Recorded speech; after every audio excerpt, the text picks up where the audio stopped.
Can you hear me?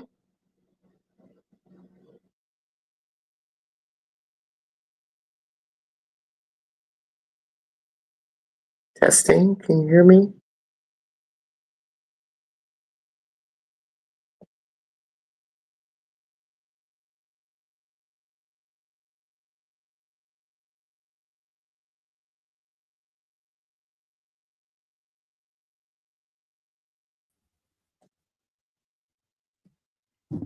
Can you My hear me, sister, we Solo? hear you. You said you can hear me?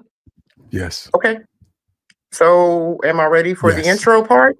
Okay, I'm sorry. I didn't know what we were doing. Yes. Okay. So ready now? Yes. Hey, good afternoon, good evening, K Solo. So in the breast cancer fight, there are two equally important groups: the survivors and those who continue to fight. On today's episode with Riding with K Solo, the podcast, you are about to hear the powerful journey of a woman whose strength, resilience, and perseverance speaks volumes. She is a boy mom, sister, friend, author, designer, doctor, outdoors woman, badass road glide rider, and ultimately a breast cancer survivor. I introduce to some, present to others, the incomparable Dr. Lisa Duchess Jackson.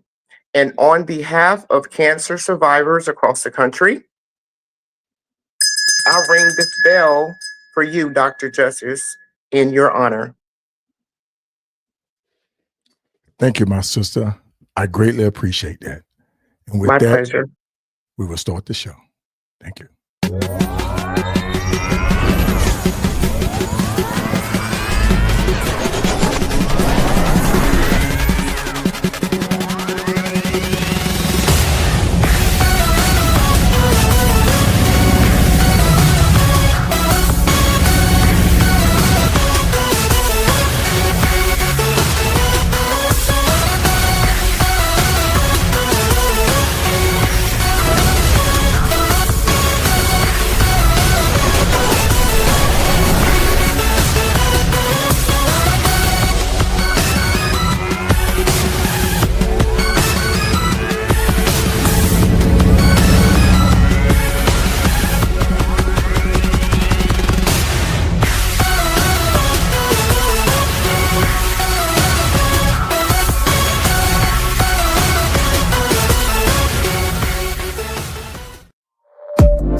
Good evening, everybody, and welcome to the Riding with K Solo, the podcast show. Hey, listen, we have a very important topic that we're going to be discussing tonight. We have a very special guest on with us tonight, and it is my honor and pleasure to present this episode with my incredible co-host, the one and only Dr. Remy Jones. Thank you for joining us, Doc. Yes, absolutely. Good evening, everyone. Good evening, everyone. And we definitely have a special guest tonight. It's going to be a very informative show tonight, K Solo. Yes, indeed, Doc Remy. Yes, indeed. Folks, tonight episode, we want you to tune in and please share this across other social media platforms.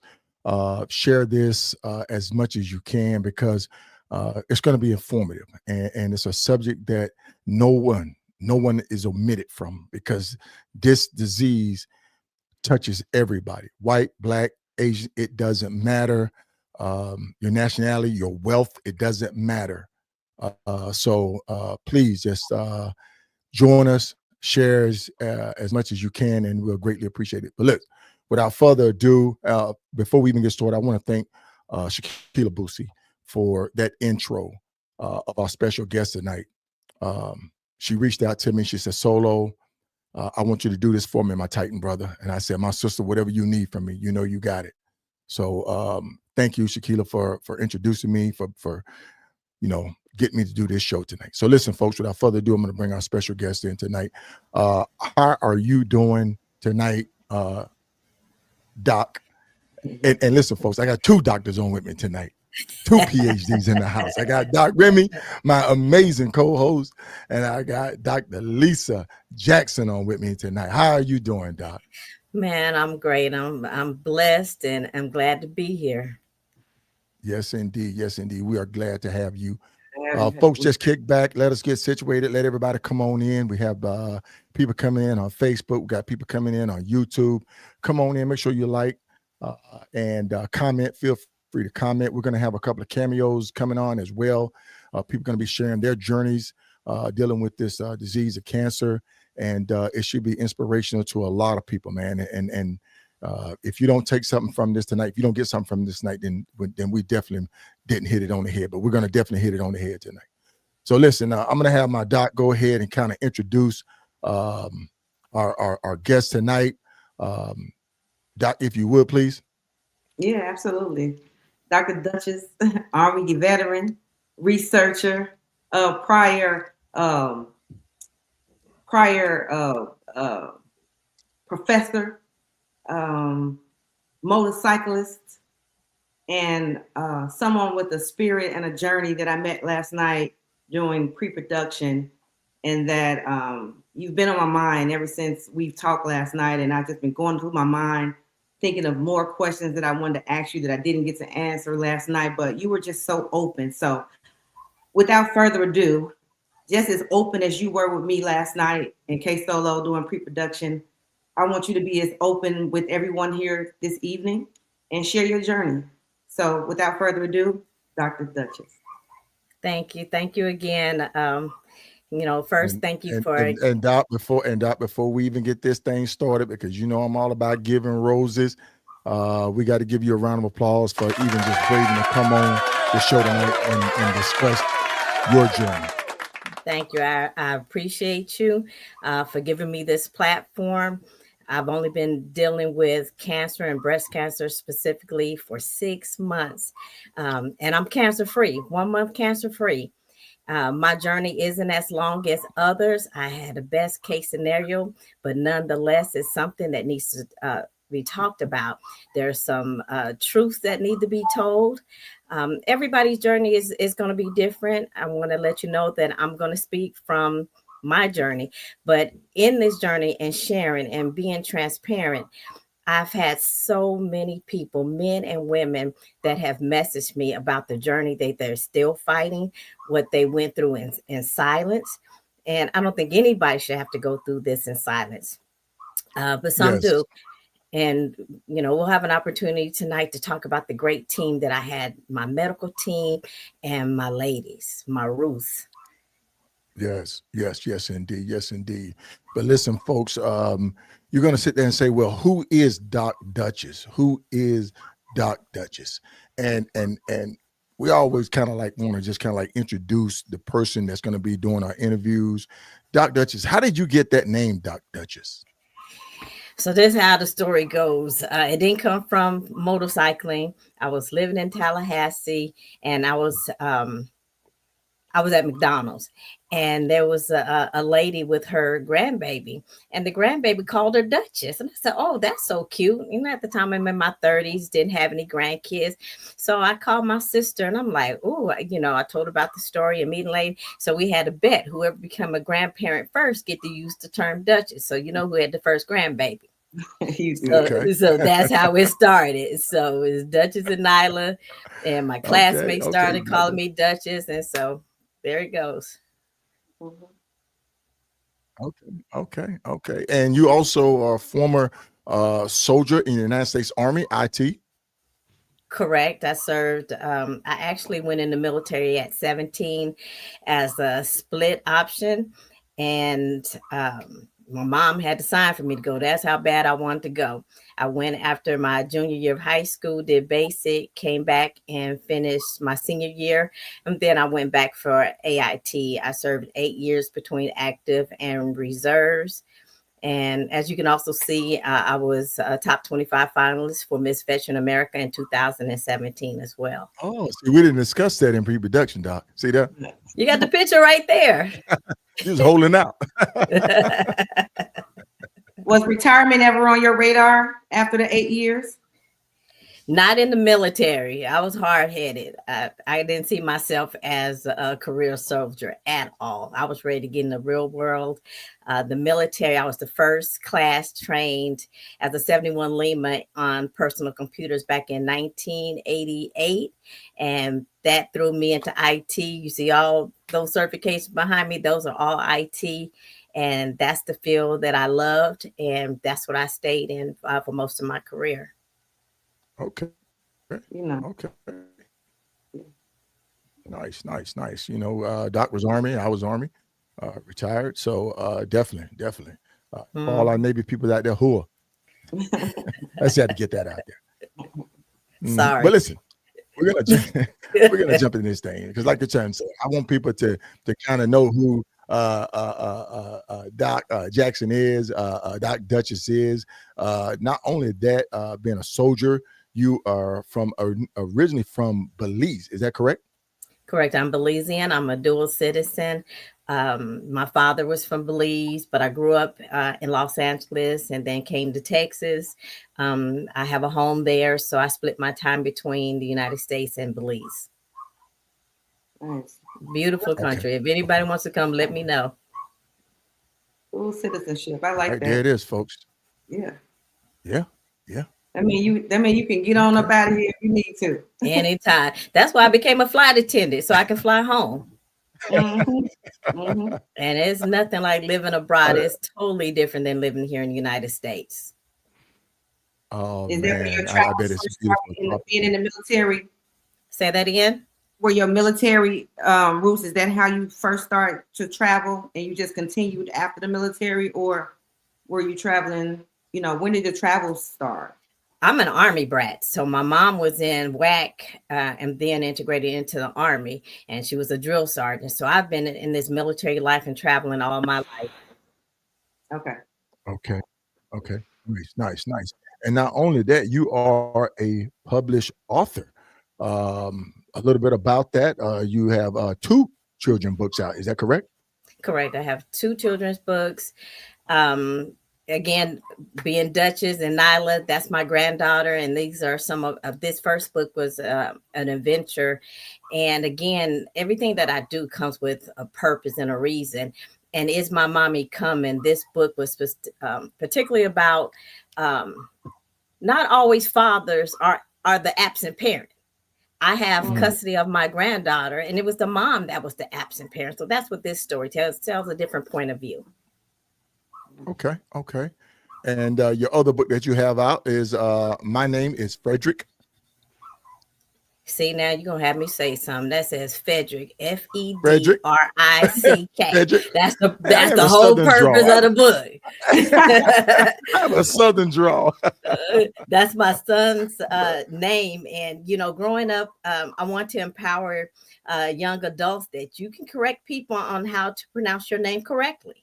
Mm-hmm. So that's what this book is about. Yep. Okay. And I have more books to come, some fiction coming soon. Congratulations. Did you self-publish your books? I did on Amazon. Yep. Awesome. Yep.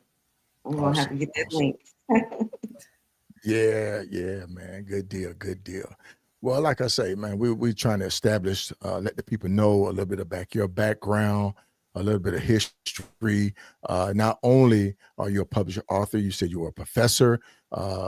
Where did you teach, or what college?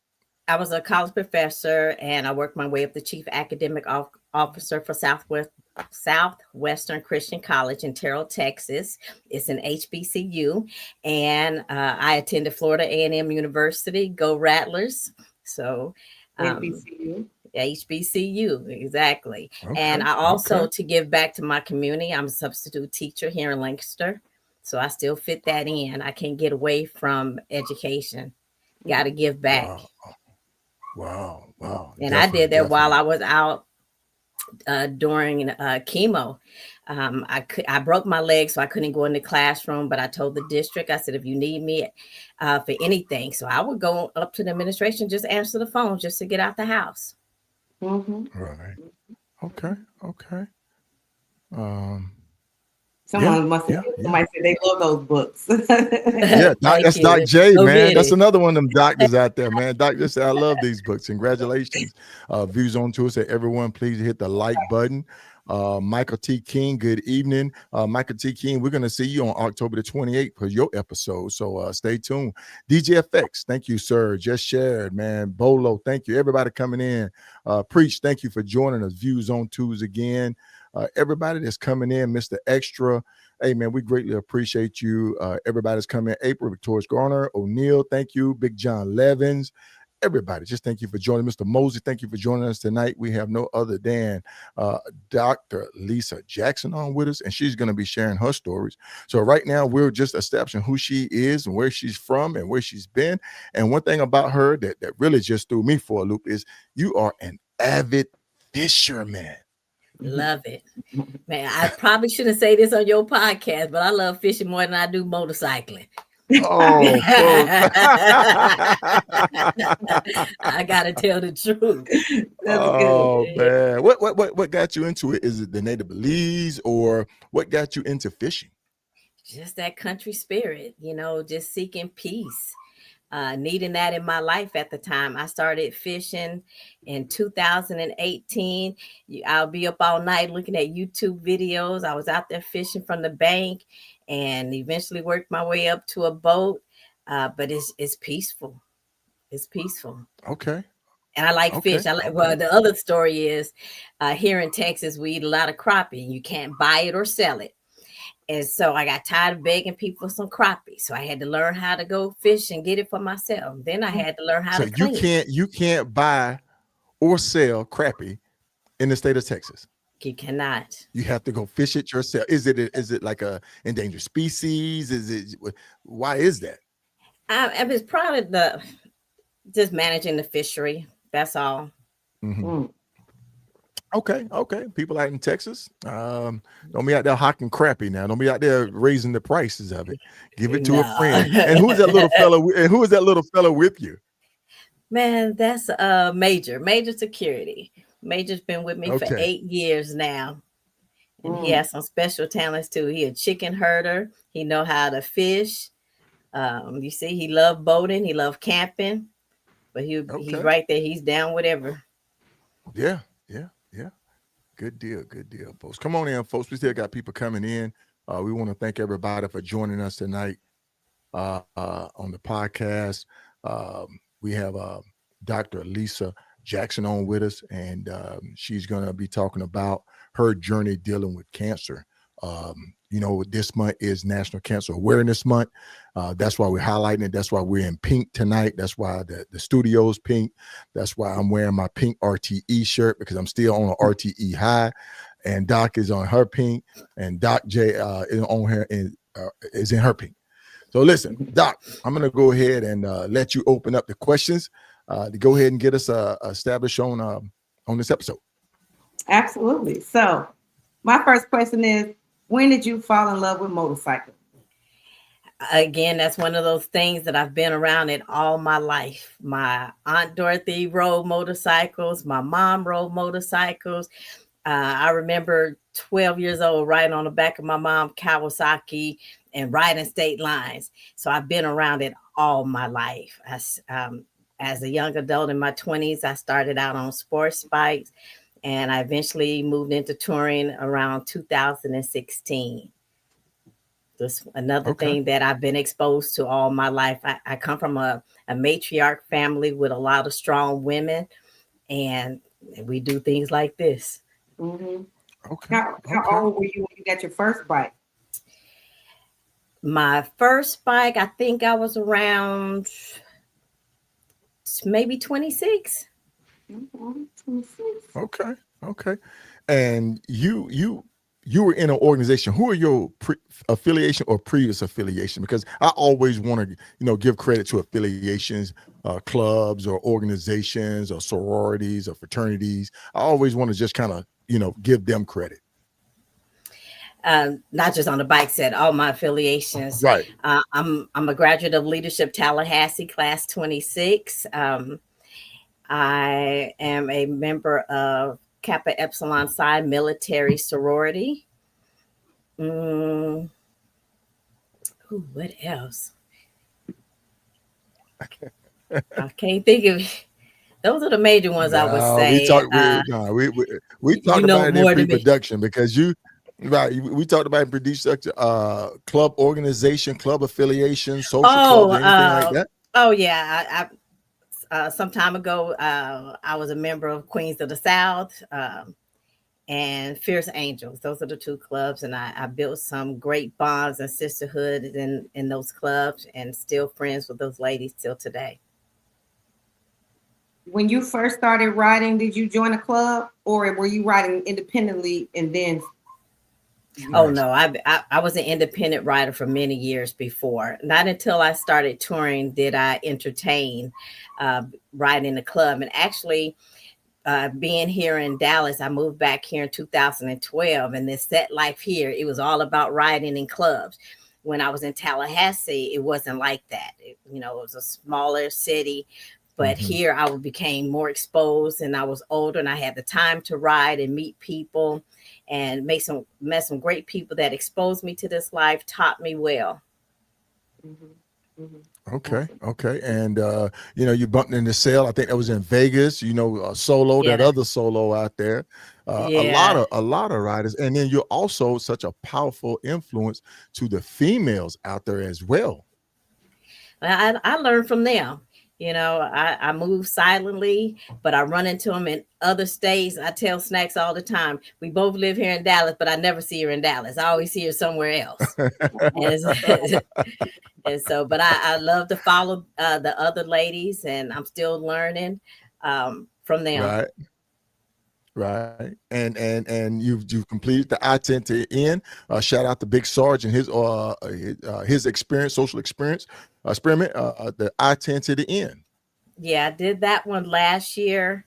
And that was a tough ride for me. I was used to riding north, east, staying in the south, maybe going to Vegas. But that ride right there, man, when I brought that bike back, it sat there for months. And that is no lie. I'm one of them riders that didn't listen and get over in West Texas about to run out of gas. Oh, yeah.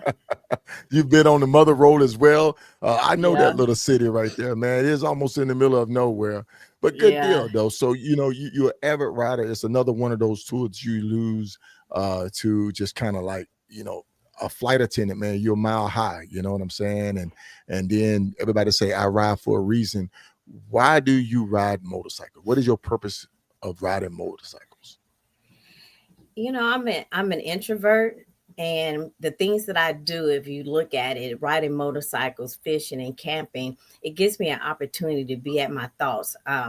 As a thinker by trade, I do too much thinking, and riding allows me to experience the environment and see nature, and not worry about other things, trying to solve problems in my head, which is what I'm trained to do.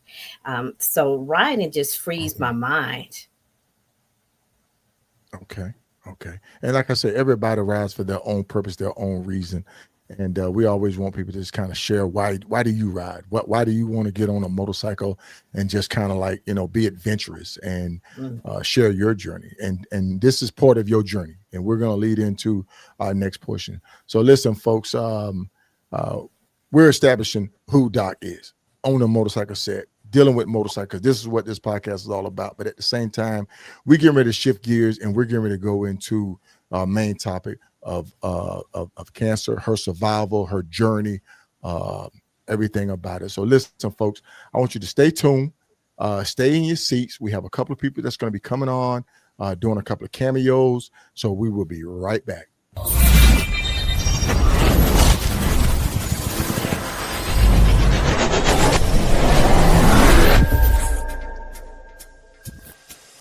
Hey, folks, it's K Solo of Riding with K Solo podcast. Hey, just want to let you know, tune in every Tuesday night, 8 p.m.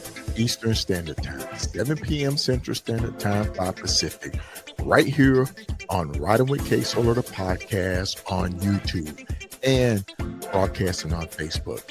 Every Tuesday, 8 p.m. Eastern Standard Time, 7 Central, 5 Pacific, where we're going to be highlighting the unsung riders from across the nation, riding the highways and byways, the back roads, the adventures, the journeys, the tales, and the legacies.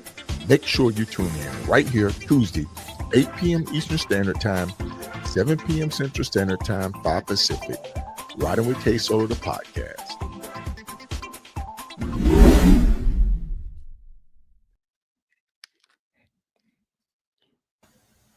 All right, folks, and we are back. Thank you for joining us tonight. Come on in, folks. Come on in.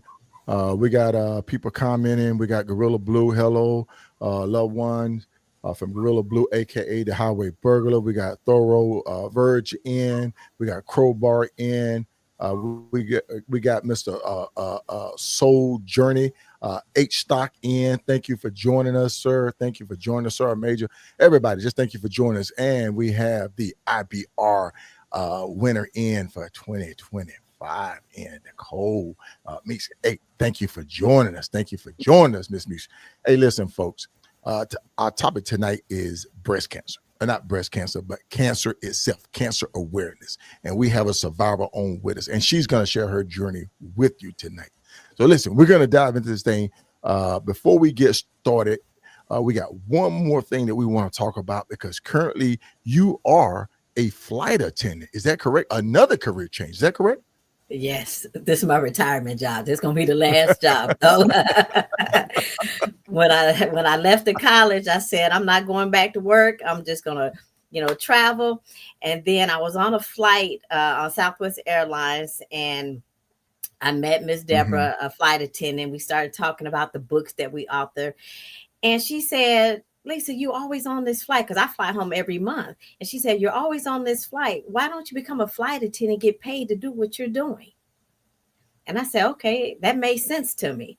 And so she helped me navigate and find me an airlines to go to.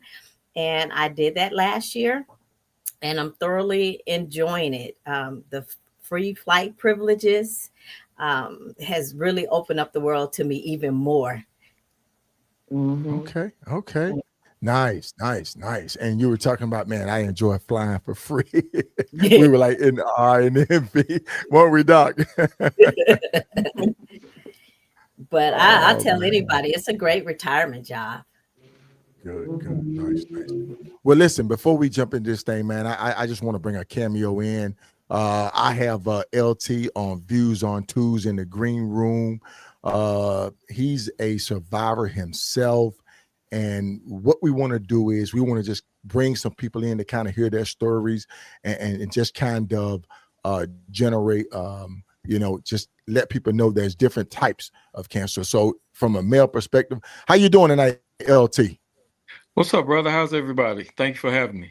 Hey, LT. Hello. Hey, man, we're blessed. Sir, we're bringing you on. I reached out to you. I said, LT, man, I said, look, I'm doing this episode on cancer awareness, man. And I know you have a journey. I know you have a platform. If you would, sir, just briefly, just kind of share your journey with us. Absolutely. I appreciate you first and foremost, Solo, and Doc again. I appreciate you guys having me on. Just really quick, in 2016, I was diagnosed with stage 3 colon cancer. I did 7 months of chemo. They did what's called a partial colectomy. They cut out the right side of my colon, and I am now 9 years cancer free. On my first, my mantra is beat cancer, then ride. On my first chemo visit, I told my wife I'm going to beat cancer and then ride my motorcycle. So that's where that came from. If you ever see me hashtag beat cancer, then ride, that's where it came from. So, I'm sorry. Okay. I'm sorry. It was a pause there. I'm sorry. Okay. Yeah, and also, I just want to my hats off to for you, Doc, for fighting this thing and just really showing off and use your platform to share with other people because we have to support. Support is really big. As a matter of fact, I'm at the hospital right now visiting my wife's best friend. She's dealing with cancer right now. So the big one of the biggest things I would say is please support your folks when you find out they're going through cancer. Okay. Thank you, sir. Yes, sir. Thank you. And Yes, sir. we're bringing on from the male point of view, colon cancer, testicular cancer, prostate cancer. That's what we deal with, man. And when we ride Absolutely. these hogs, man, that's one thing that we have to be aware of. And probably the hardest thing about it is the symptoms, following the Right. symptoms. And we're going to get into that with Duchess. Well, look, sir, I just Mhm. want to thank you. Make sure you thank you for coming on and sharing that brief moment with us. We greatly appreciate you. Have a good night now. All right. Folks, I'm telling you, man, this is serious. This is serious. It's not just females. It's not just females. Children will have it. Male get it. So you get it in a young age. You get it in your latter age. How old are you, doctor? Yeah, well, no, I can't say that. I can't ask you that. You don't ask a woman her age, but But I can we would tell say you, you in your mids. You know what I'm saying? Help be me out here, Doc careful. Remy. But you know what I'm saying? I don't want to know your I'm age, but the thing 55. you I know, right? Help me out here, folks. Yeah. But what I'm trying And to establish is that it's just goes to show that there's we get it at all ages. mhm. Mhm. And actually, just visiting the cancer center, Mhm. and one of the ladies that's on my care team works there at the cancer center, and we're seeing younger and younger women coming through the breast cancer center. um, I was there when a 14-year-old came through, and a fellow writer told me of his daughter that was Mhm. 16 when she was first diagnosed with breast cancer and later died at 26. This is real. And actually, I've Right. been getting mammograms since 30, every year since 30, and didn't get it until 55. Mhm. Mhm. Mhm. And yeah, we And Mhm. no, but I there, was go ahead. I'm So sorry. Go ahead. but so so it comes at go any go ahead, Doc. Go age. ahead, Doc. I've actually seen and Okay. heard of Okay. women older in their 70s getting breast cancer for the first time. Mhm. So I was going to ask Okay. you, were Okay. you aware of, were you knowledgeable about cancer before your diagnosis? Well, there's so many different types of cancers. Of course, we hear about it. I participated in the breast cancer walk in October, so I'm aware of it. I only know one other person that had breast cancer, and I didn't know until I got breast cancer that she had it. Again, that's why I'm so transparent and wanting to share, because even people that was close to me did not share that they had suffered from it. Now I'm hearing more about it. My father passed away of cancer, but it was small red cell cancer. Great aunt passed away of lymphoma. So different cancers have ran through my family, that they're all environmental, they're not hereditary. So to say, am I aware of it? Yeah, but not until you go through it do you really understand what it is and what it means to have cancer. Right. Right. Right. Right. Before we get into it, we're speaking about breast cancer. I have another cameo in, Miss Couture J. Brown from Seattle, Washington, from Maryland. I'm going to bring her in, and she is a cancer survivor as well, breast cancer survivor. Is that right, Couture? Miss Couture? Yes. Mhm. Okay. And if you would, please just kind of share your journey, a brief episode of your journey. So, August 9th, 2020, I was diagnosed with stage 1 triple negative breast cancer. Um, at that time, it was in the middle of COVID. So, it's like, who's going to help me? My parents don't even leave the house. So, as the gentleman said before, your support team is very important, and my girlfriends rallied behind me to make sure I got to my appointments. um, they wouldn't let me drive myself to chemo. um, just a small group of people could bring me food, and I would talk to people throughout from the window. So I had 8 rounds of chemo, four being the what they call the red devil, which is the harshest chemo that you could ever have. Um, Hair fell out. I did not have a bad time during chemo in the doctor's eyes. Um, I more or less caught hell on the back end, and I'll get into jump into that.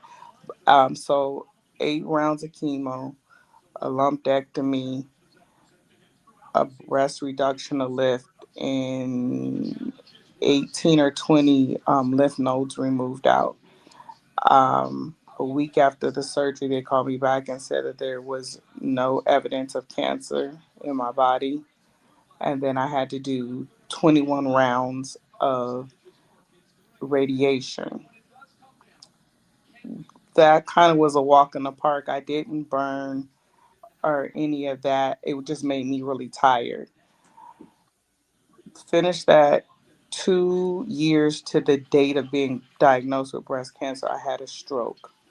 That red devil impacted my heart, and my heart went from whatever it was before, which was good, to 15%, where I couldn't even walk up a flight of stairs. And I'm like a flight of stairs, and I'm like, I guess I need to get back in the gym. I'm gaining all this weight back that I had lost during chemo. No, that was the fluid that my heart couldn't pump off.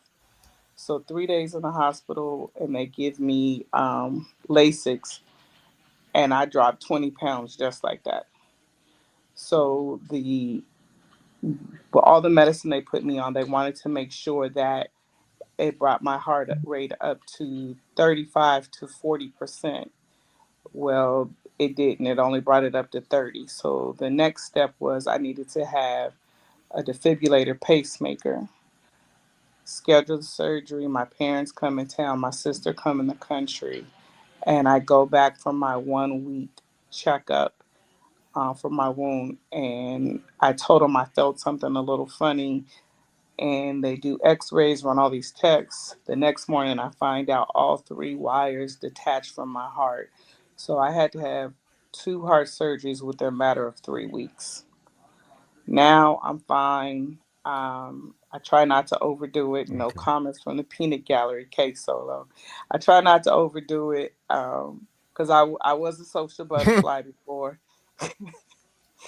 And I go out, but I sometimes have to tell people I can't come just because I did something the night before. So I don't have a jam packed weekend Right. all the time like I used to.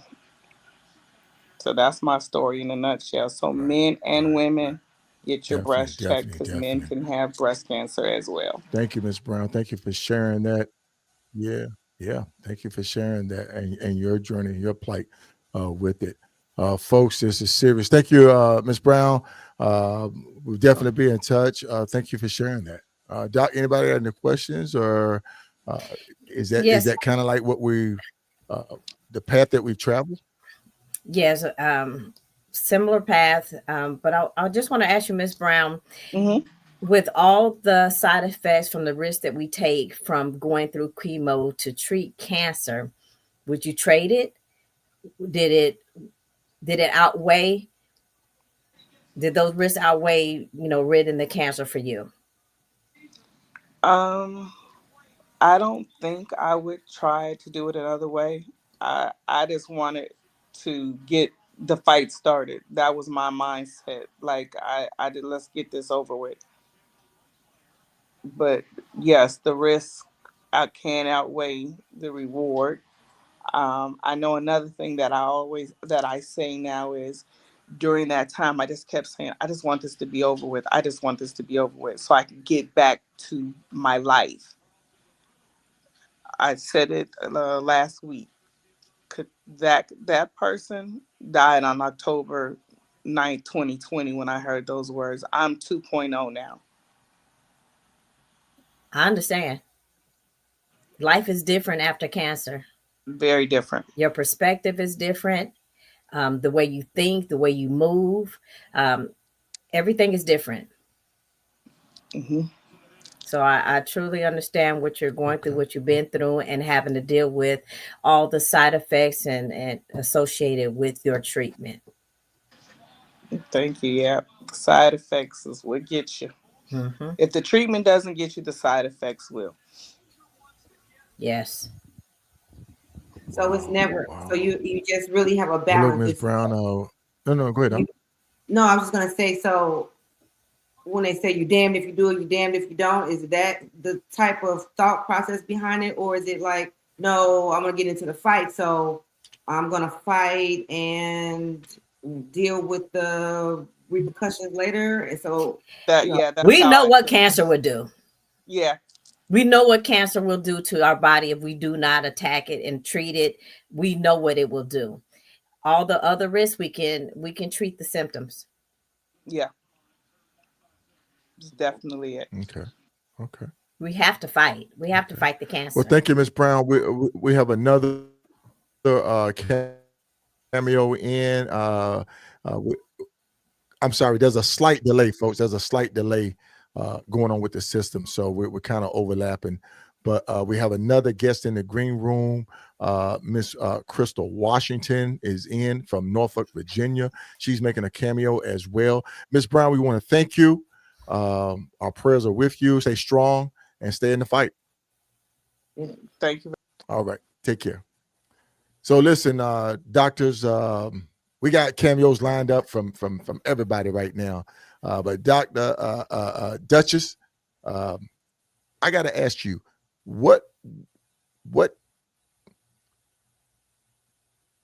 was the signs and symptom? What made you feel as though something just wasn't right? To kind of like trigger you saying, well, something may not be right. I didn't feel anything. I went in for a routine mammogram. Like I said, I've been doing mammograms every year since I was 30. The normal time frame to start annual mammograms is 40, but because I had very large breasts and they were dense, Mm-hmm. the doctor recommended. So I went into the VA for my regular annual on February the 3rd.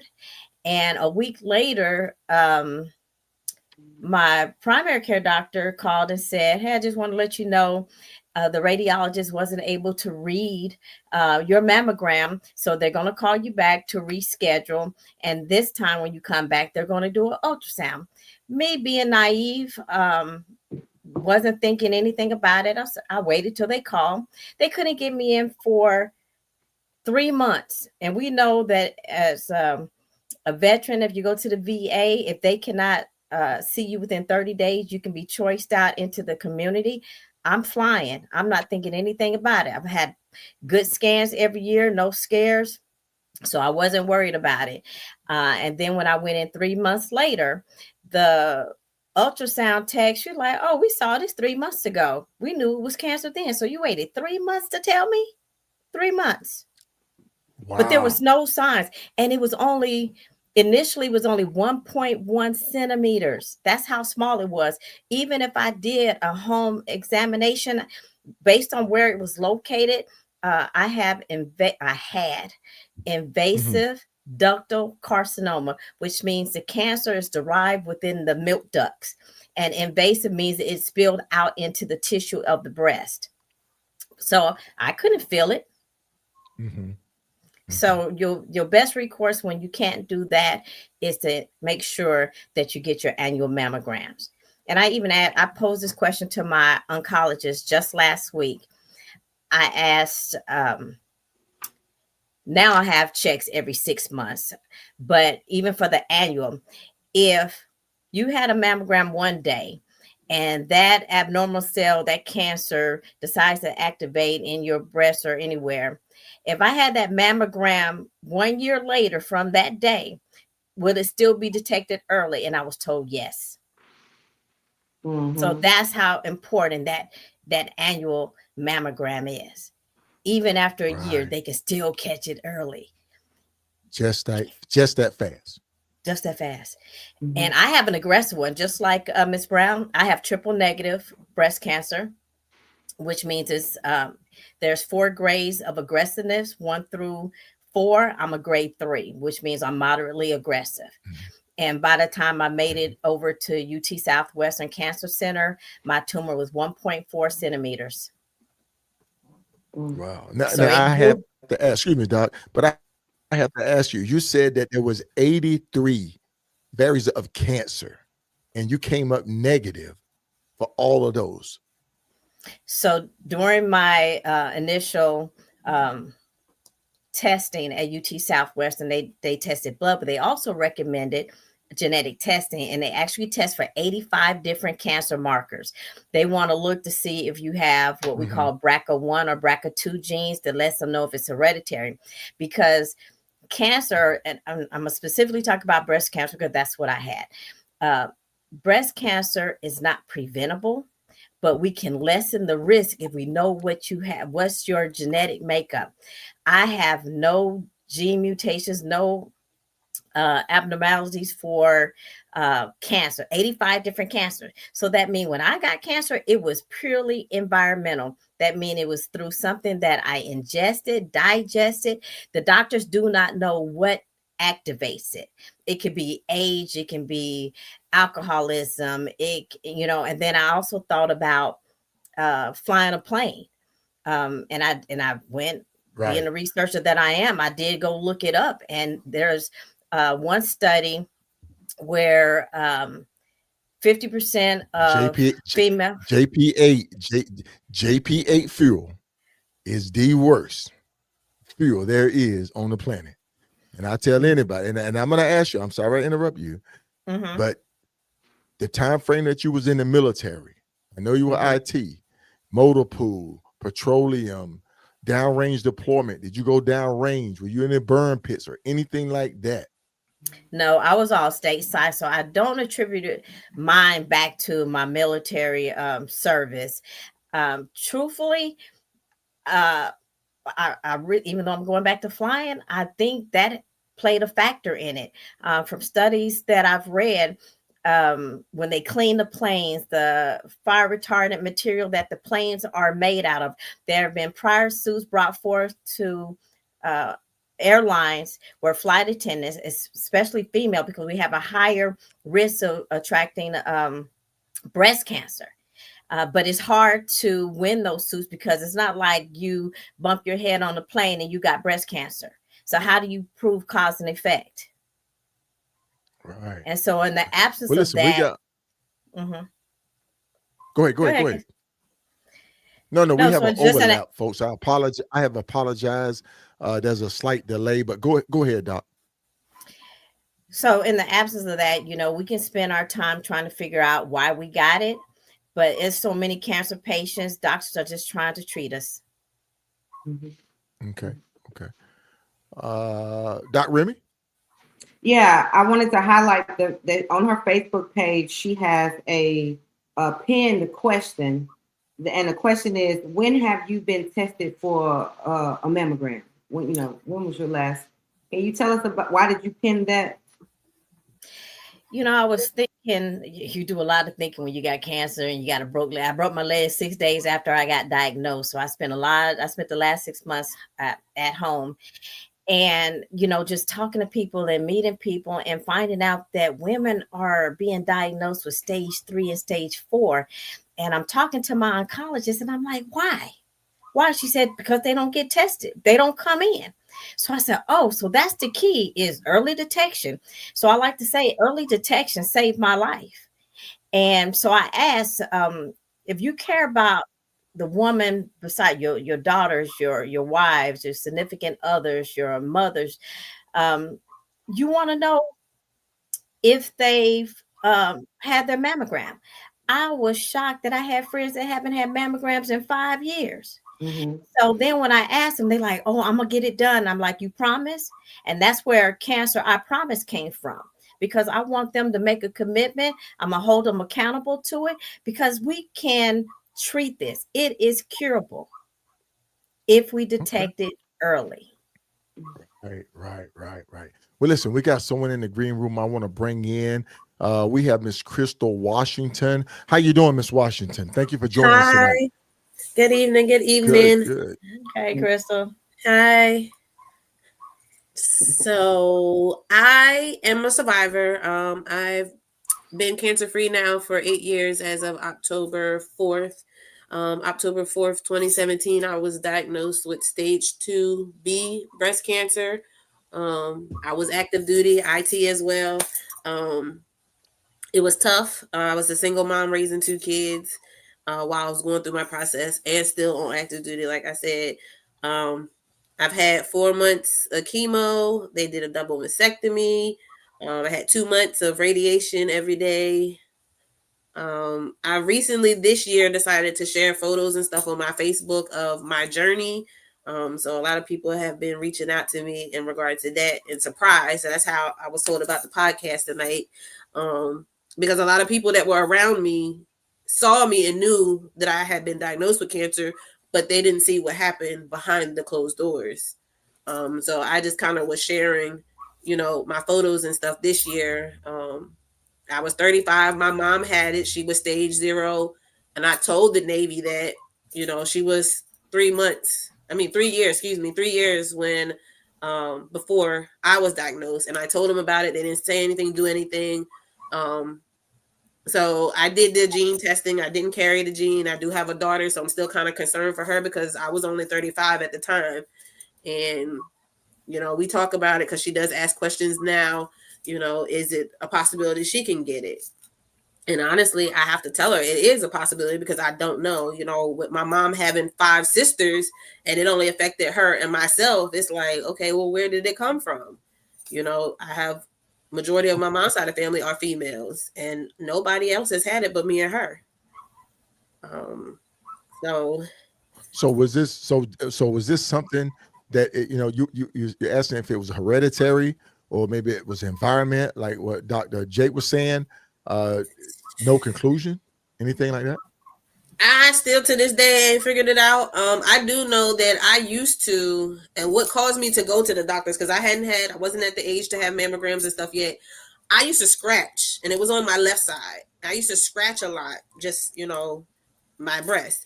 And so a girlfriend of mine is really close with me. Then when we found out, she was like, "You should have been with, that was probably your sign something was wrong." But it wasn't that. It was pain in my underarm. And they removed 14 of my lymph nodes because the cancer had already started spreading into my lymph nodes. And I'm thinking, okay, maybe it came from my bra. But I'm like, no, you wear sports bras because I'm thinking maybe the underwire came out or something and scratched me or something. Or maybe ingrown hair bump from shaving. But it wasn't that. So the doctor, was concerned when she pushed on that the lumps were moving and stuff. And then she also found a second lump that I had no clue was there. And it would sit right at the seam where our bras sit. So if it hadn't been for me to have that pain in my armpit or even the scratching, because that could have been my sign that that's been paying no attention. I probably would have not ever known until it probably was too late. What was your initial stage? 2B.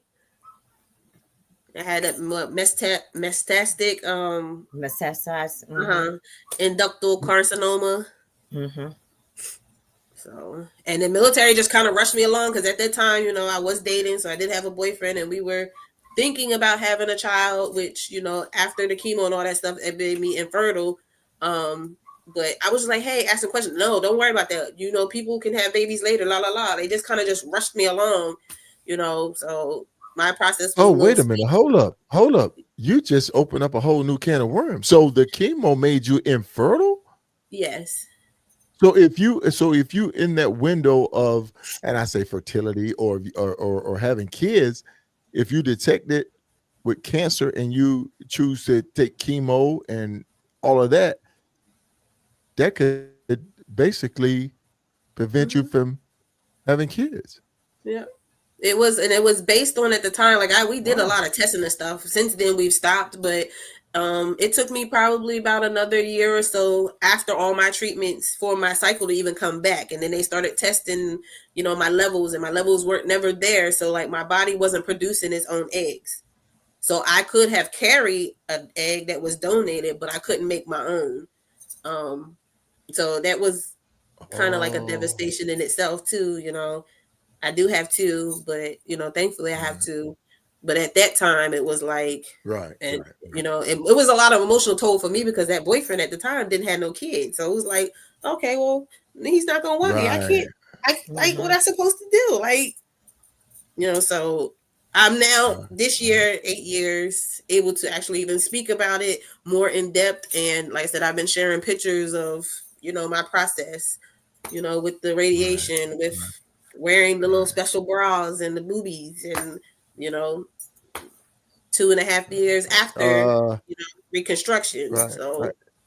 Right. Doc J. Doc Remy. Any As you can questions for? just from the two female guests, you know, and talking about breast cancer, you can see a pattern that we had a fight, the cancer fight.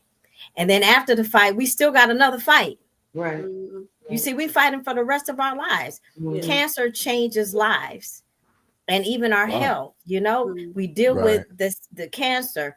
And I'll share, you know, what I'm dealing with as a result of immunotherapy. But each one of us still have another fight.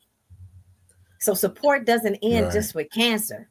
We still need everybody to be there for us. And I commend you. It's taken you 8 years, but your story is still relevant and people still need to see it. I saw your pictures and I'm getting ready to start radiation in the next week or so. And I had questions for you. You know, did it hurt? Did it burn? You know, so unless I see it or saw somebody else or talk to somebody going through it, how would I know? right. So what you're sharing is important. Wow. Wow. Well, listen, Miss Washington, we want to thank you for joining us tonight. I hope I'm not cutting you off, but I have someone else in the green room. I have Miss Kim in the green room. I want to bring her in and kind of share her journey. We're getting long in the tooth with it tonight, but thank you very much for sharing Yeah, that, thank you Crystal. for having me. We greatly appreciate it. Indeed, indeed. And in the background, what does it say? Classy what? Oh, I have a Classy, jewelry sassy business. It's gems. Classy Sassy Gems. Yeah, I sell Give a jewelry. shout out. Give a shout out. Give a shout out. Let them know If where they can anybody find is what you looking offer. interested in jewelry, I do sell. Classy Sassy Gems is the name of my business. I do sell paparazzi jewelry. So I'm on Facebook if anybody was interested. Crystal Washington. All right. All right. There you go. Keep All keep right. Thank you very sharing. much. Keep Have a good sharing. night, guys. All right. Thank you. Good All right. night. Oh man, I'm telling you, folks, there's just so many stories out there. There's just so many inspirations out there, different variants of it. We got Kat Dixon's on. Much love and respect, and lots of prayers, sis. Indeed, indeed. That's We my want to thank sorority everybody. sister. Oh, oh yes, yes indeed, Hey, yes sis. indeed, man. Oh, I love it, I love it. But look, I'm gonna go ahead and bring Kim in right quick because we're getting long in the tooth. How you doing, Kim? Hi, I'm good. I'm My tired. RTE sister. Yes, yes, yes. Hey, Kim. Oh Hey, my goodness. Oh Duchess. my goodness. Thank you for joining us tonight. You Not a you were just down problem. at the RTE. Yes, sir. Yes, sir. I was determined. I was determined. That's my me time. Okay. My writing is Okay. my me time. My gym is my me time. Okay. Mhm. And what has been your journey with cancer? This is my third time. The first time was in 2015, and I hadn't staged. I was diagnosed during a routine mammogram. And I was on tamoxifen, and I just had a lumpectomy. The second time was during COVID, and they say cancer don't hurt, but my breast started hurting, and it was New Year's Eve, and I had gone in, and that's when I was diagnosed in, and that time it came back with a vengeance. I had during that. I'm just gonna, since we're running out of time, I'm gonna do it real quick. I ended up with double up a double mastectomy. I had reconstruction. I ended up with shingles. I ended up with COVID. I ended up with a total lymph node removal, and I had Mm. a full hysterectomy. And I was also on tamoxifen during that time. So with that, the cancer still came back. And I also had they were watching a small spot on my pancreas. So, and I started getting MRI every year from that. That was in 2022, I believe. And because of that is when this third time was caught. And this time it was stage 4 metastatic. And last year during the ride to eat, I drove. I was quiet because I was waiting for the test to come back. And I just had a lot on my mind, so it wasn't safe for me to ride at the time. And so when that came back, it was, like I said, it came back with a vengeance. It was on my liver, my lungs, we're still watching the pancreas, and it was on my tree something. But it was devastating this time because I thought, because I had the double mastectomy, that it would take everything. So, and here now, and I'm doing good. I'm on chemo.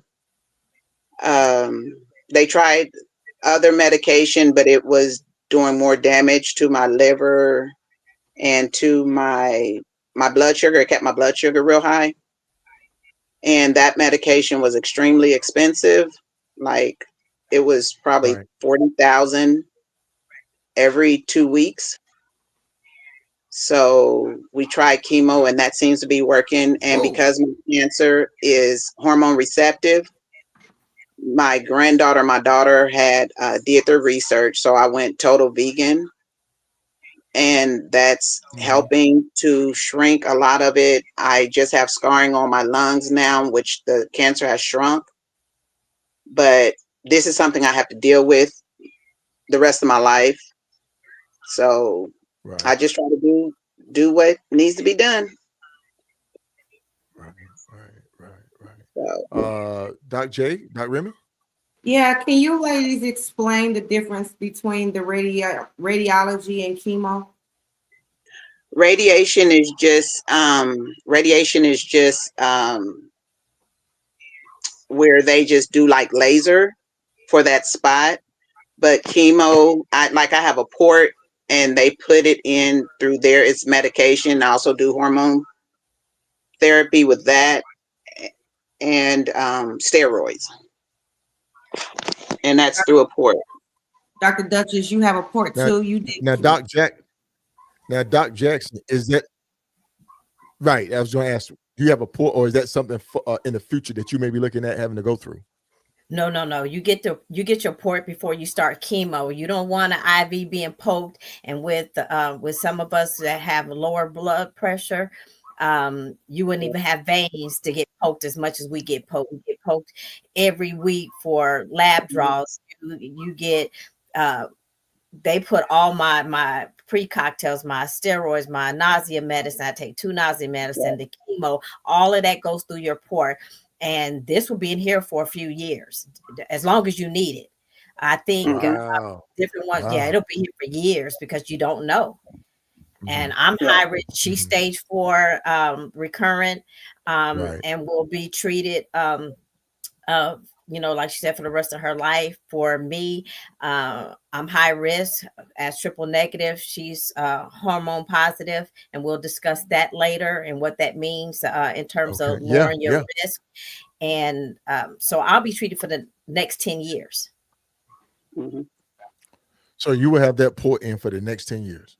No, I'll probably only have it in for another year and a half or so, maybe 2 years. Okay.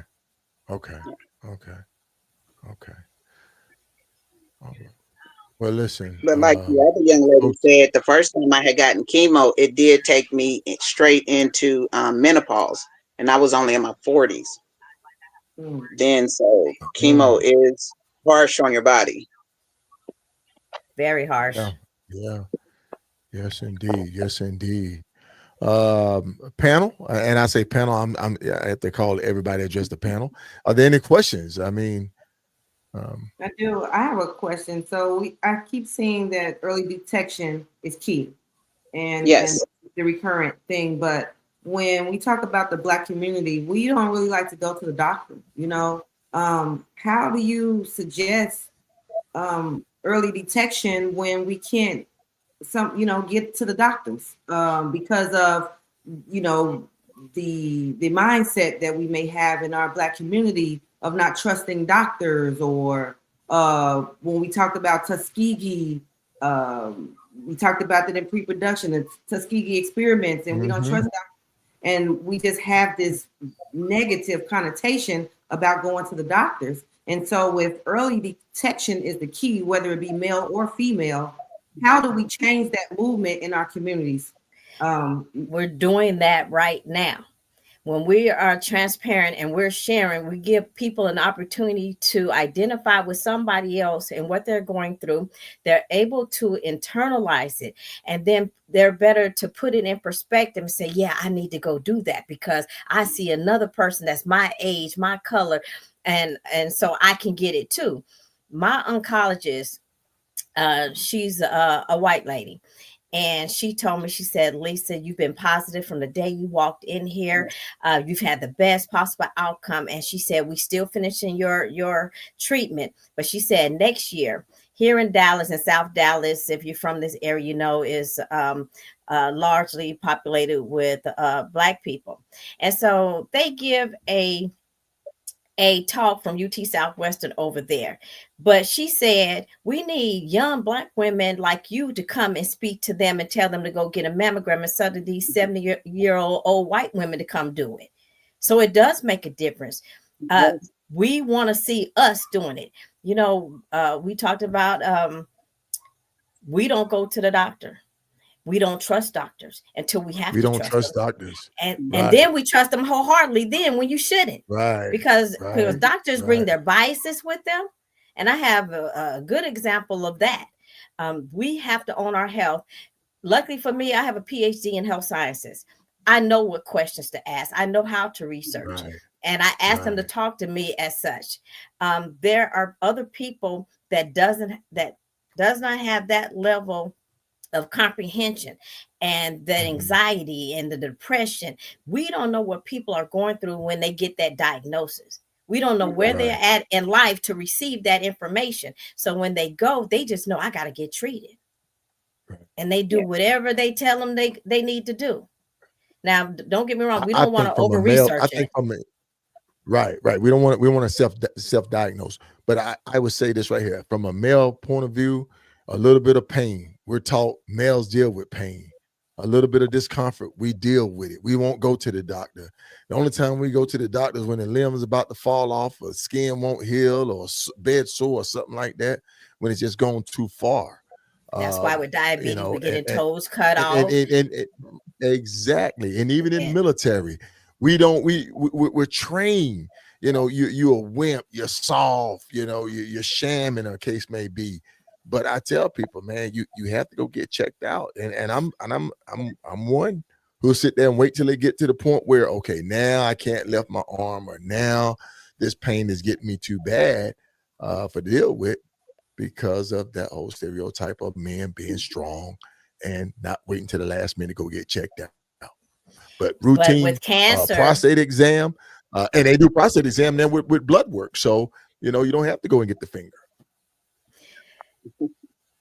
With the with cancer, by the time that you feel something, have a symptom, it will be stage 3 or stage 4.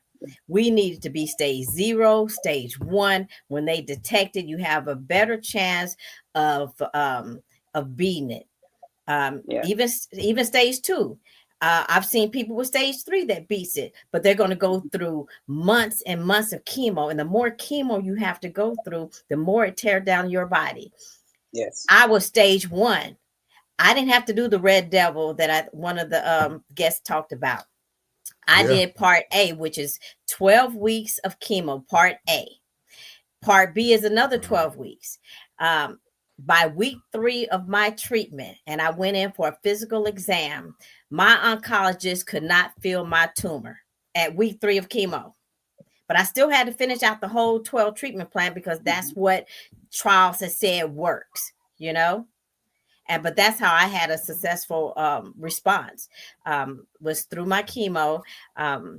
But again, we're going to talk about how harsh it is on our bodies. Oh yeah. Right. Oh yeah. Because Oh yeah. chemo, it will make your hair loss. Kim, did Yeah. you lose your hair when you was going through chemo? Definitely. The first time I did, this time my hair was shoulder length, all natural, and it came out to this length. This is what I have left. So it's still natural. I can't put chemicals on it. Um, I chose not to shave it this time, but because it's not bald spots, but it is real thin. Okay. Yeah. Dr. Yeah. And Duchess, I'm bald. yeah. How, I'm okay with it though. This is Yeah. my reality. Yeah. Like I love ball caps. But now that I'm bald, I don't even put on a ball cap because I want people to ask Well, me what I'm going through. I right. want them to see my reality. I'm not mhm. afraid of cancer no more. I'm Mhm, telling mhm. you, I'm not. Yeah. Yeah. And I need you to Yeah. see Yeah. this bald head because that means I Yeah. went through We something. talked about the female hair in pre-production and how that's like your main, that's like your crown, Mhm. your queen symbol right there. How I've do you had people feel tell me, losing that? so um, the day that my hair started falling out was week 3 of chemo. It was like literally 3 days after chemo, my third week of chemo. And just, I wore my hair natural and was just rubbing my head through my hair and it was just coming out. And then I went and Mhm. got the brush and it was just coming out. And so it made it real. Like, you have it because they told you have it. You can't see the cancer. I wasn't affected by the Right. cancer. But Right. this was the first physical Right. thing that had happened once I knew I had cancer. So I had to deal with it. It's like you dealing with the consequences of somebody else's Mhm. actions. So now I Right. got to sit here and deal with Mhm. cancer. Now I'm walking around with clumps of hair out of my hair. And so Mhm. one of the ladies on my care team, her husband is a barber. She said, "Girl, I got this. Chris coming by. He gonna come by the house and it's gonna be all right." And then I'm still crying though, because it's my hair. Mhm. And that, I think the next day, Shakila had pulled in and she was at my house. And we talked about it. And while I was getting my hair cut, and she asked me how did I feel, and I felt empowered because now I'm taking control back. It's Mhm. a transformation that I'm fighting this, like I'm actively Right. doing something. And now I Right. I choose what I look like. But for people to say, you're still beautiful without hair, I get that. But it's my hair. That's all Right. I Right. can tell you. It's my hair. Right. And I've accepted it, but it's more than just the hair. Right. Kim, I don't know what you felt when you lost yours the first time, or how did you, when it started falling out, did you go shave it? It was bad. Because I had braids, but my hair was towards the middle of my back. And my oldest son, who passed away last year, he shaved. He was the one that shaved, and I had to console him because he was crying. So Mhm. it was rough, but this time it's like it is what it is. That's my Right. whole attitude. I mean, it's not like Right. it's bad or anything because I know it will come back, Right. but it's not as important as I thought it was before. Correct. Right. Kim, Logic says, talk about the positive attitude. Oh, well, okay, so my oncologist, the medication that I'm on, the chemo that I'm on, it's called Enhertu. And I was one of the first ones um to be treated with it. And my oncologist, Dr. Syed, asked me all the time, like how, asks how the treatment is and the effects, the side effects. Well, I didn't have a lot of side effects. And she said that my main thing, which she thinks is helping me because all of her other patients complain about it. And she told me about, well, during my last treatment, that it's my positive attitude, my diet and exercise that keeps me keeps my side effects at bay, because I still work out 6 to 7 days a week. Like I said, I'm on a vegan diet, and and it's not fake. It's just I appreciate life so much more. Right. Because, there's so many people that do not beat this. I was in a survivorship program before this third time. And it's just, it just gives you a different perspective.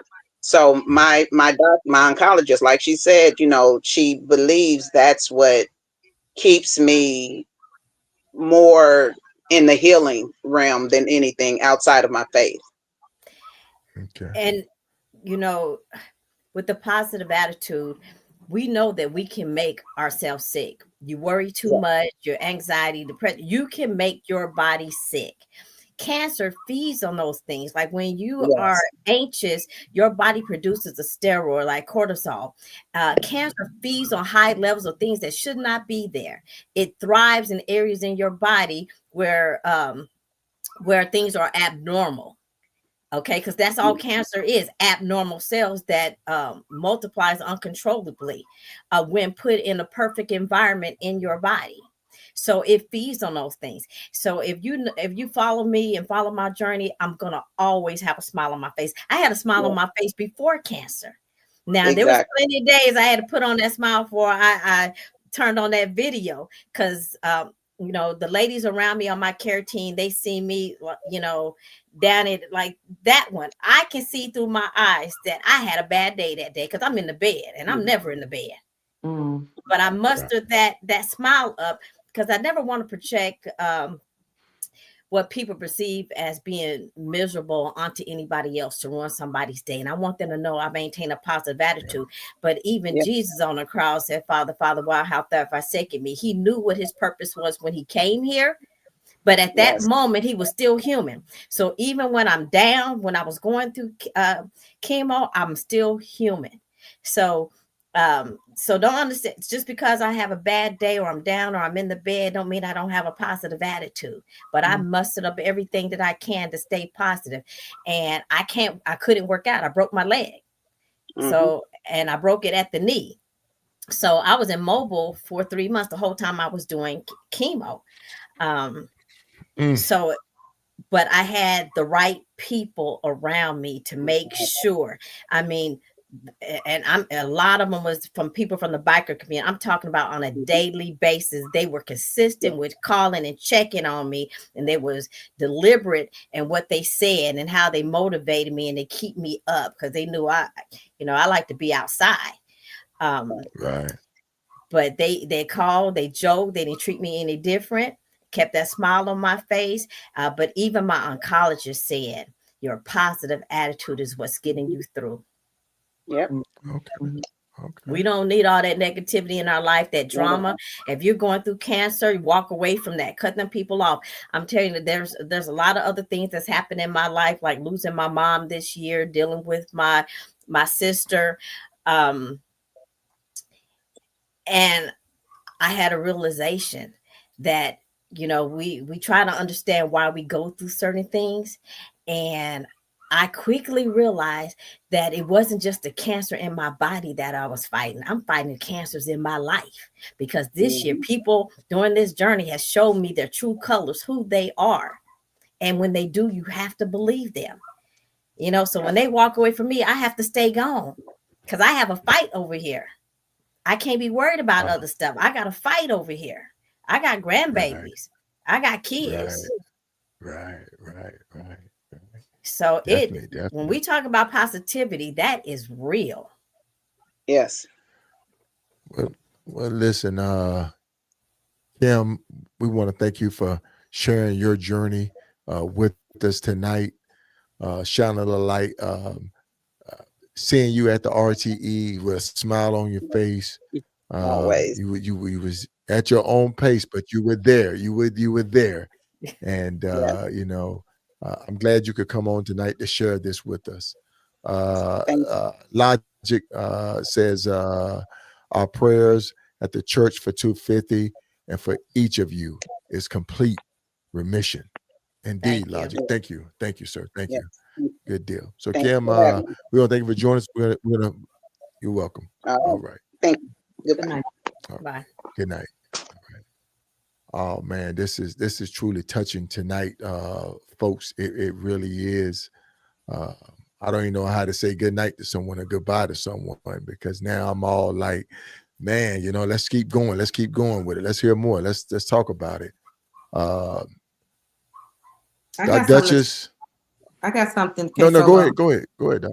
Go ahead. So, I hear you say your care team, and when I think about motorcycling, I think about my pit crew. Right, when I'm out here, we are here touring and crossing these state lines and journeying across the country.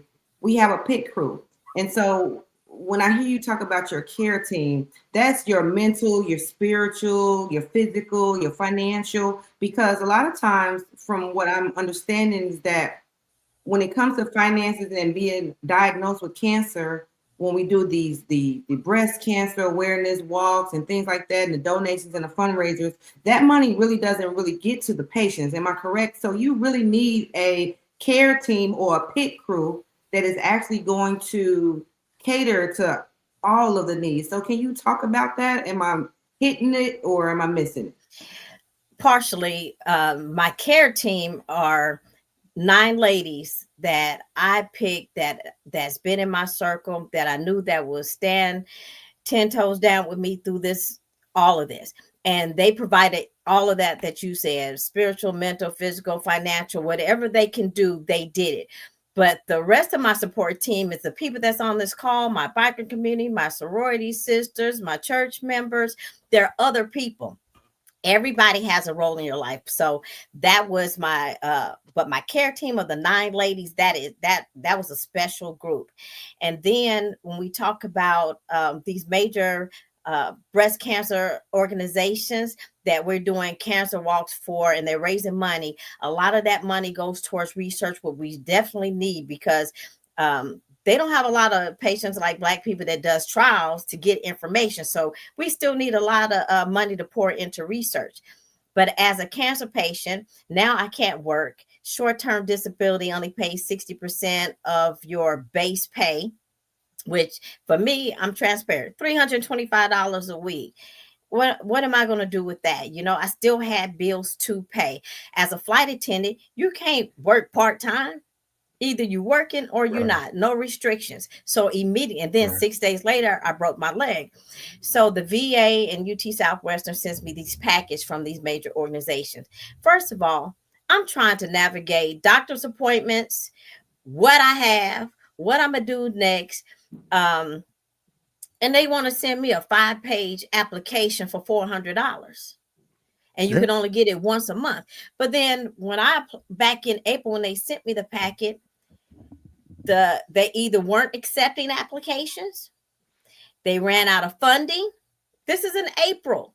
They ran out of funding. So I didn't receive nothing from any one of those major organizations that I've donated money and my time over the years. And I'm not telling anybody to stop doing it, but understand that when we talk about supporting cancer patients, you need to do it directly to the people around you that needs it. I can tell you in the 6 months that I've been off work, I have not paid a bill late. Majority because of my biker community. They have stepped up, and I have some that consistently sends it every month. There's some that I can pick up the phone and call and say, hey, I need extra help this month. But when it comes to finance, I didn't have to worry about it. Right. Not everybody is that fortunate, Right. And in pre-production, we talked about resources. We talked about the different resources out there for food, for financial, for support, moral support. Can you just share some of the resources that you used by name or organization? The one resource that I used was called Meal Train. It was something that was new to me. Initially, when I started Meal Train, is because not just because I was still navigating what I was going to do with having cancer, but then when I broke my leg, now I can't even stand up. so I can't cook. So Meal Train was a way for people to get on a schedule to bring meals to me, to send meals. Like Pop from Unleashed BC was the first one to sign up and send me a meal when I broke the day after I broke my leg. And then or you could just donate. And so that's been the useful tool that I've used since diagnosed with cancer.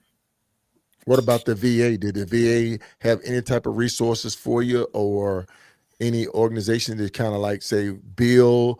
I know Shaquilla Booster just posted in there. Duchess, tell them about calling credit card companies, mortgage companies to find out about medical delayed payments. So again, I'm sitting here diagnosed with cancer, trying to figure out how am I going to live and live. So we talking about two different things. I'm trying to survive, and how am I going to beat cancer so I can live? And then even if I beat it, how am I going to live? Am I going to lose my house? I didn't know how long treatment was going to be.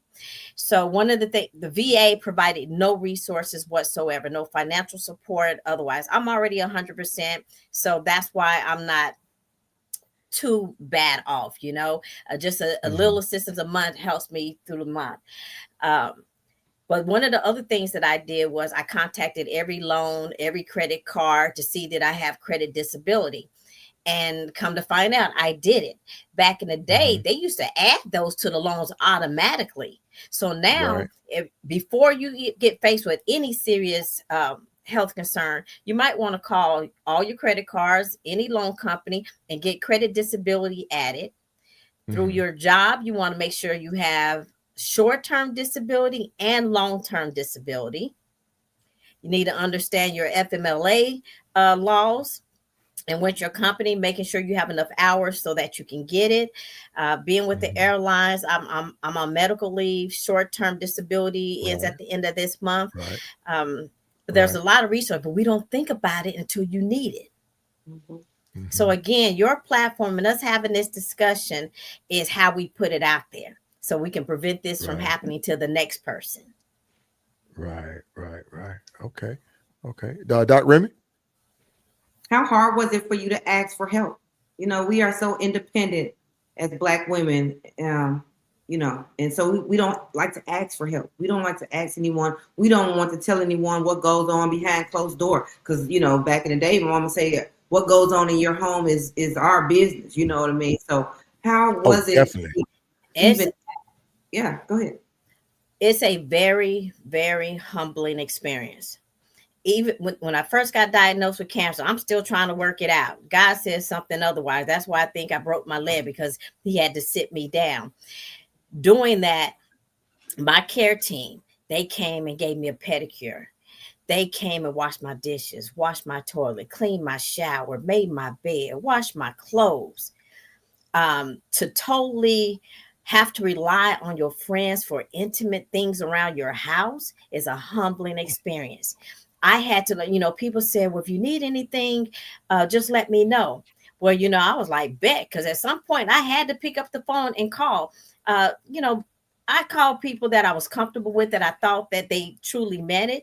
But I also talked later on about not only as me as the person in need, needing to be deliberate and intentional in my asking of people of what I need, but also the supporters.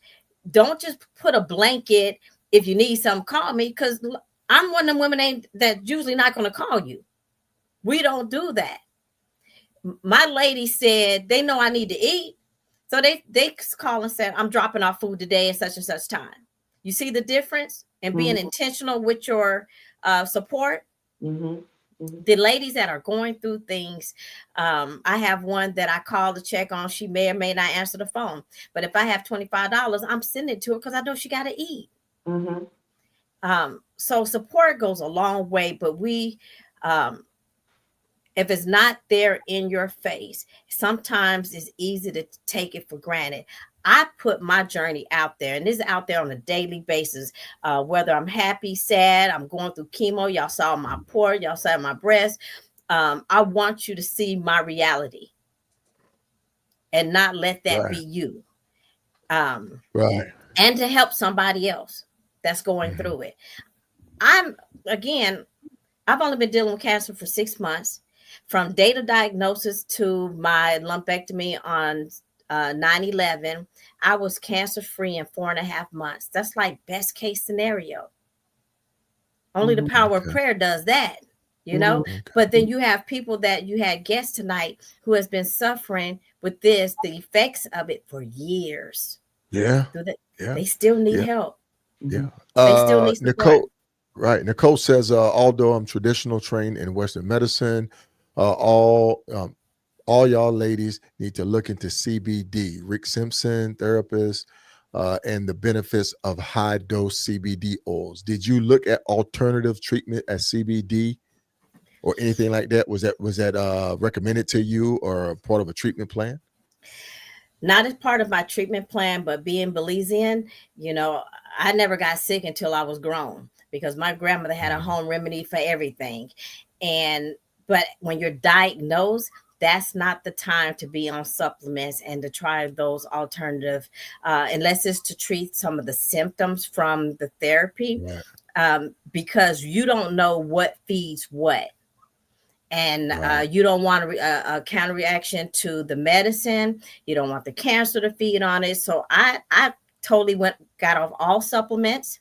I got off all medicine, even blood pressure medicine. And when we talk about these things, that's to lessen your risk of getting the cancer. But once you get the cancer, we need to put our faith in medicine and the doctors so that they can treat it with known medicine. But CBT, weed, helps with the nausea. It helps Mhm. with the anxiety, the depression. So there's a reason for those, and it will treat some of the symptoms. And the doctors is okay with it because I did have a conversation with them about it. But with me getting steroids during chemo, I Right. ate. They tell me I can eat whatever I want while I was on chemo. I didn't lose Can, no weight. Well, you got to eat it, man. Yeah. Yeah. Yeah. can you tell us why you chose to do the chemo as a versus a mastectomy? Why not just cut it off and just say I'm just going to cut the cancer out? When I went in, that was my whole goal. Just take both of them. I don't need them no more. I ain't got no man, so they don't serve no purpose. That was my attitude. But then after talking with my medical oncologist, I realized that the chemo is not just about the tumor that already exists. When you have cancer that is activated in your body, that tells them that there are cancer cells throughout your body. So the chemo is to kill any abnormal cells or cancer that may be anywhere in your body because they can't test for it. They can do PET scans and see if there's any active cancer cells throughout your body, but my oncologist doesn't like to do that. What else? Lucky for me, my chemo actually shrunk my tumor completely, but it wasn't an option for me. If you don't like the treatment plan that your doctors are well versed in or understand to be the best option for you, then you change doctors. When I went to the VA, they do not treat breast cancer, but they wanted me to do my chemo with them. So before they would sign off on me to do my chemo with UT Southwestern, I had to go meet with the oncologist at the VA. They laid out, oh, we know your doctor over there. We know what treatment they use. And this is the meds you'll be on. You'll take chemo every 2 weeks for 4 months. And I said, no, I want all my treatment at the same hospital. I go over there and they said, oh, that treatment plan is outdated. We don't do that. How would I have known? Mm. Mm. So now we're You getting see? conflicting treatments. Yeah. Yeah. So Okay. it has to make sense to you. So you have to own your health. And there's some research, they tell you don't over research, which I agree, but you do need to research something. You need to understand what they're Mhm. telling you to be the best thing for you. Right. Mhm. Okay. Okay. And that look on your face right there said, do your research. Right. One day you'll see says, what does exercise? Did you exercise? I mean, you were an avid fitness person before Mhm. your diagnosis. And we talked about that. We talked about how, what you would do, water sports, you enjoy water sports. You was in the military, you stayed in shape.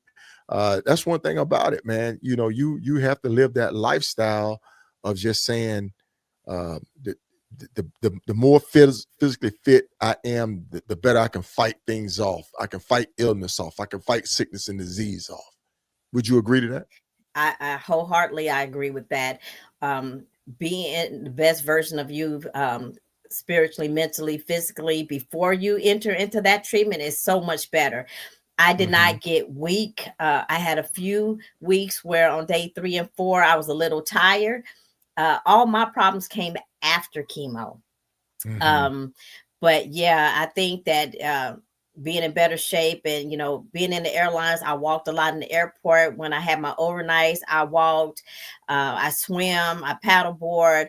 So just staying physically active, I think also attributed to the successful outcome of beating this cancer. Okay. It's clear that you're a fighter. So do you have any more motorcycling goals that you want to do, or how has the cancer diagnosis affected your motorcycling? It only affected it during chemo because I, just like one of the guest speakers said, that you fight first and then ride. That was my mantra.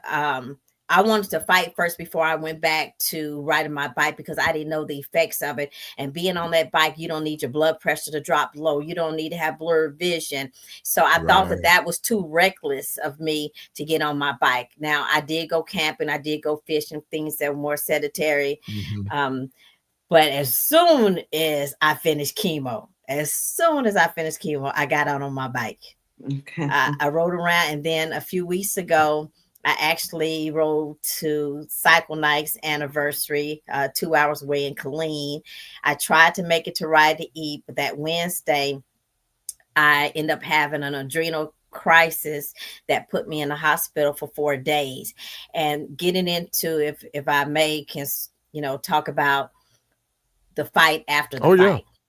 So I made it through. I beat cancer. Like it's hard to believe I'm cancer free in 4.5 months because Dr. Remy, you asked me because I kept saying, you know, I got cancer, I got it. You like, but I thought you don't have it, you know, because it seems so unreal. But after my last chemo, I'm like, I'm tired, like every day. So 5 weeks go by. I'm still tired, exhausted, like days I can't get out of my bed. Now I have dogs, cats, I got roosters, I got chickens here. I got to feed my animals every day, and I'm just tired. So I reached out to the oncologist. It took 5 weeks before she tested me for cortisol and realized that the Keytruda, I don't know if you've seen those commercials for Keytruda. It's an immunotherapy that they give you in addition to chemo that's supposed to help your immune system fight cancer by blocking it so that the cancer cannot hide in healthy cells. I did my research. I saw the risk, and I felt that the risk, the reward outweighed the risk. So I was okay with the immunotherapy. And so what happened is one of the side effects, I only have 4 doses. I took Keytruda once every 3 weeks in my chemo infusion. And one of the side effects is called adrenal insufficiency, where the adrenal gland that sits on your kidneys does not produce enough cortisol steroids for your body to function. So that Wednesday before Ride to Eat, my body started shutting down. My blood pressure was like 80 something over 40 something. And it was very, very low. Temperature of 102, diarrhea, headache. It was really bad. I spent a night in ICU. It was so bad. And so now I'm on steroids twice a day for the rest of my life. Wow. And you also have to have an MRI, and you have to get an MRI every 6 months. I get an ultrasound and an MRI alternating every 6 months for the next 10 years. Because my chances, because I did the genetic testing, my chances of recurrence is the same as general population as if I hadn't had it before. Okay. So I have a good chance, but we're gonna watch Hey, it. folks, we're gonna Right. That's the key. Hey, folks, we're going to open it up for questions and answers right now. If you have any questions for Doc Duchess or Doc about what she went through and any resources or anything like that, go ahead and drop comments of that for like the next 15 minutes or so to kind of like get your questions answered. But my number one thing is the resources out there for cancer patients. It's hard. It's hard. People always think that you're married, you have a family, you come out of the workforce, your husband, somebody else will pick up this and keep going forward. Definitely talk about what Shakila was saying, deferred payments or anything like that, working with your loan companies, working with the banks, your mortgage, your automobile, this right here. You have any more information on that portion? Well, I just would like to piggyback off of what Shakila had talked about. I see in her comments, somebody like me that people look at and say, oh, she has things. She doesn't need any help. I had those things because I was working. I made those decisions to buy certain things when I was working. So again, we talk about the fight after the fight. So I got to fight cancer, right. And without support, then when I'm done, now I'm fighting to keep stuff, to keep a roof over my head, to keep the lights on. So we cannot prejudge people based on what they had at the time that they got cancer when we agreed to provide help. So I encourage people, if you're willing and able and can, it can be a small amount. If there's somebody they need help. It is hard trying to work while you're going through therapy. I'm fortunate if I didn't have to go to work, during it. But I know people that try to go to work because they have to maintain. Mm-hmm. But when we talked about positive attitude, when you're forced to have to deal with those things, then you can't focus on your health. Right. Definitely. And I'm just going to show this picture right here. When you went through it, you never lost who you were. You never lost that diva in you. No, that's Special K being funny.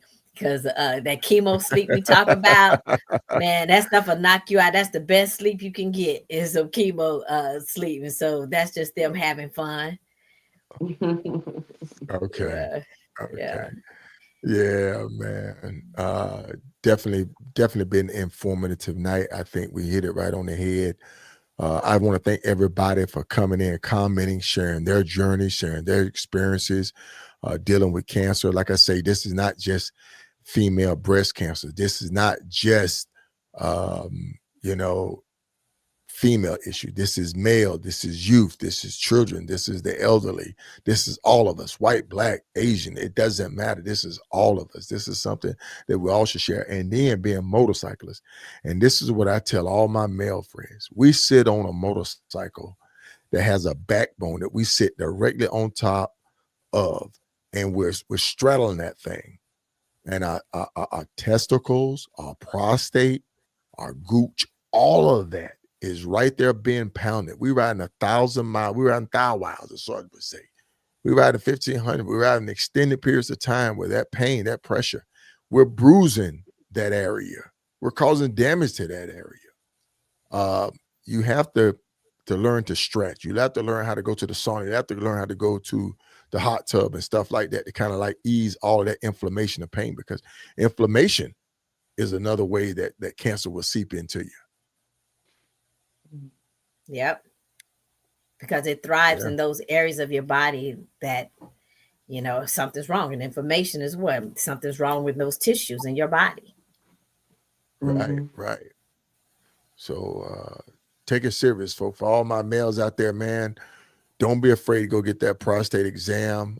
Don't be afraid to go get that blood drawn, because now they can draw the blood and look at your blood and look for that particular cell to see what's going on. Your white cell count, why your white cell count so high, lactulose, whatever they call them right there. That's one of those indicators right there. UTIs, if you suffer from UTIs, like, man, why do I got a UTI? Because a UTI will creep up on you and it'll throw you off your game. You'll be like, wow, I'm running a fever. I got chills, or I got headaches, or whatever the case may be, my lower back hurt. Those things right there all come into contributing factors to cancer in males and females. And early detection is the key. I think early detection is the key. It is. Yes, indeed. Thank you. Thank you. Views on Twos. Views on Twos say absolutely K Solo. Very informative night, Bolo. Views on Twos say get checked. Nicole says K Solo, I haven't tuned into a whole lot of your podcasts, maybe 9, 10, but man, you nailed it. It was this one. Well done. Thank you very much, Nicole. Winner of the 2025 Iron Butt Rally.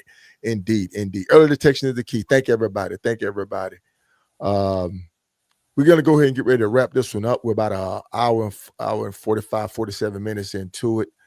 I know you got to get your rest. I know, Doc, you got to get popping tomorrow with what you got going on. But I want to thank everybody for tuning in tonight.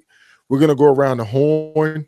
Doc, any last questions you have for Doc J?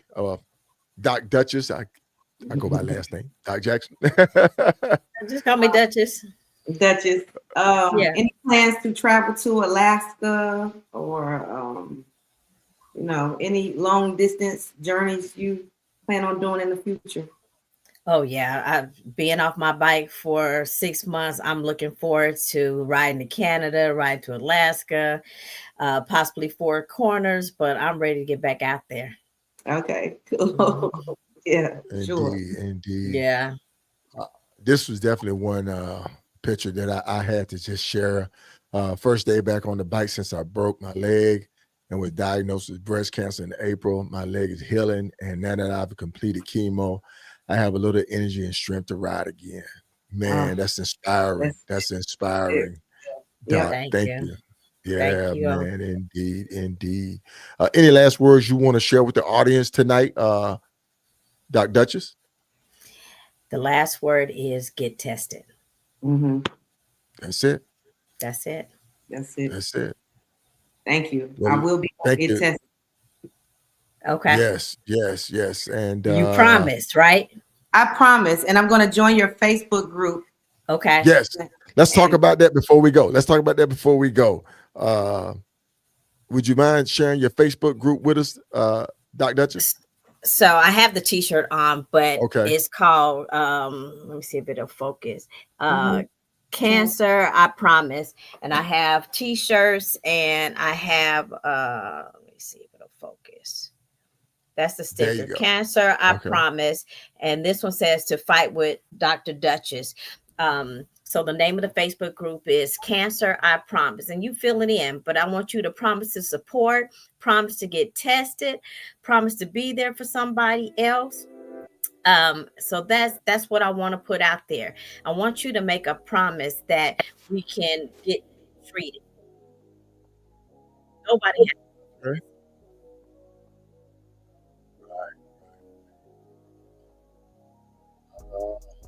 Wow. Amazing episode. Everybody got some takeaways. I hope everybody feel inspired and encouraged to want to go ahead and get checked out. Yeah, indeed. Duchess. So Duchess. Be right here. Repeat after me. Cancer. I promise. I promise to. I promise to go get a breast exam because it has been 2 years since I've had my last breast exam. Okay. We talked about this. So I'm gonna hold you accountable and I'll be contacting you. Okay. Okay, so you promise to what? I promise you I will go get tested. My hands up, Doc. My hands up. I promise to go get tested. And trust me, I'm gonna go get tested because I'm worried. But I promise to go get tested. All right. I appreciate you. All both right. Of you. Indeed. And I thank Shaquila for reaching out to me to bring you on tonight. I contribute all of this to her. She's such an inspiration. As a matter of fact, Shaquila, before we even get off, log back in right quick, please. If you're still in the studio. Go ahead, Doc. Go ahead. And while she's doing that, I want the 9 ladies that's on my personal care team. Shakila is one of them. Everybody on my care team played a tremendous role. I can say Shakila is one of those that when I'm down, she's gonna pick me up. She's gonna tell me, sis, you got 5 minutes and we got to get back to fight. What is it gonna take to get back to fight? Yeah. And that's how she talks to me. Right. And you need somebody to talk to you like that at times, you know. They kind of kick us in the butt. They make us do I'm what we hard-headed. need to do because we're so stubborn. We're stubborn, hard-headed with it, you know. Yeah. Yes, indeed. But I just wanted this person to thank. I don't know if she's able to get back on. I just wanted the person to thank her for even just saying, "Hey, Solo, this would be a great episode," by bringing her on, by bringing Duchess on. I contribute all this to her. She's a positive influence in the motorcycle community and other things she's doing. I'm honored to be my tight sister, and everything she's doing with a motorcycle course and her business, being a motorcycle trainer and everybody getting out there. So listen, folks, tonight we've been talking about cancer awareness with my amazing co-host, Doc in the building, Remy Jones. Thank you. Let me give you one of these right quick before we get out of here, because you know what? You definitely deserved it tonight, Doc. Everybody deserved it. Thank you. We did an outstanding job tonight, folks. A lot of people are going to be inspired. A lot of people are going to do the right thing and go get tested. So listen, Okay, Solo. Doc, yes. Can I have yes, to, it's yours. I told you, it's okay. yours. It's yours. I have to say a special thank you to one particular person. Her name is Special K, and she's a biker, and she's retired. And when I say she's been to every last single doctor's appointment with me, every last single one. She spent the night at my house when I need her, when I'm not feeling well at night. When I say that one true biker friend that has been there for me, man, it's emotional. Like, she see me at my worst. When y'all don't see it, she saw it. And she was scared for me. She drove me to every appointment. She fed me.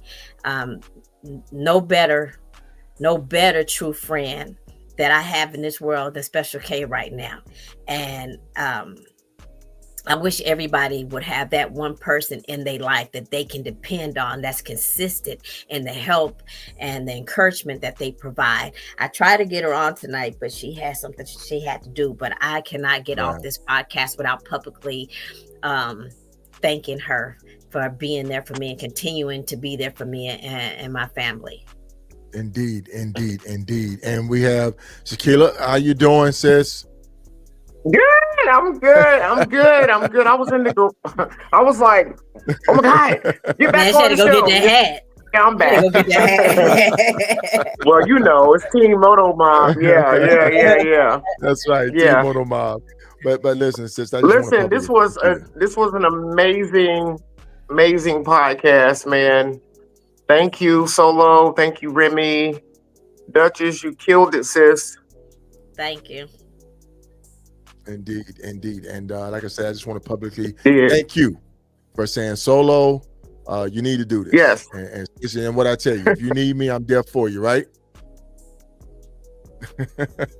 Yeah. Every time I call you, I appreciate that too. That means a lot to me, because at the end of the day, this is what this is about, awareness. And I appreciate you using your bandwidth to get this out there publicly, because it really is a big deal, because this disease kills people. And I told Duchess today or yesterday, I took it for granted. I really did. I took it for granted about getting my mammograms. I got them because they were required. Like, okay, I'm 40, I need to get it. But not until I really started following her journey did I understand the true importance of getting a mammogram, because this cancer kills people. I mean, you had 3 ladies on here that were low on the spectrum, high on the spectrum. So again, I thank you for that. I thank you for being willing to do this show, and I think that this is probably the longest time that I'm like, I've been on this podcast for 2 hours, listening for 2 hours. It was that good. It was. Yes, very informative. Very informative. You did. All right. Yes, well, it listen, I want was. to thank everybody again. Everybody, we can get ready to shut this thing down because I'm out of bandwidth, man. I'm straight out of bandwidth. Yeah, I bet so. All right, ladies. All right. I bet y'all you have are. a good night. All Take right, care, bye. Doc. All right. You too. See y'all later. All right, Bye-bye. Take care. All right. Good night. Doc Remy. Yes, sir. Man. Thank you. You know, hey, K Solo, There you go. man. Dr. Ivy Park. This was right on time. Yes. I mean, Yes. you even got it down to the pink slide, the pink name. Hey. Hey man, I wanted to do it right. You know what I'm saying? Because it is such an important topic. It affects everybody, and I wanted to take it serious. I want to be serious with it, but at the same time, you know how we do it, Doc. You know how we do it. So, yeah, it's all about the attention to details with it for me. And I'm gonna tell you what Doc. I really like. Yes. Hold on one second. I really like how we highlighted that it's not just women, it's men too. Yeah, it's men too. LT came on, man. That's what I'm talking about. I wish I could have got more males to come on, man. We don't talk about it though, man. We don't talk about it. But I'm glad LT came on and shared that with us. So next up, who do we have, Doc? We got family and friends on Trip Talk Thursday. Yep. Family and friends, Honcho and his crew out there, man, in Durham, North Carolina. They put it down, man. It was a beautiful thing to see MCs coming together. They had 99, they had 1%ers out there, some heavyweights out there. Shout out to Wheels of Soul, Sin City was out there, man. All the 99 clubs that was out there had live entertainment. Hey, listen, make sure y'all tune in, folks, Thursday at 8 p.m. where we're going to be talking about the Family and Friends Day recap. We're going to have Honcho on with a couple of his committee members, and we're going to chop it up, man. It's going to be very inspiring to a lot of people to see how the MC community can come together. Yeah. Well, all right, Doc, I'm going to say good night, and thank everybody once again for coming on the show and sticking with us. Man, we knocked it out of the park. One more time, Doc. What do we do? We knocked. All right, Doc. You take care. You have a good night. Good night. All right.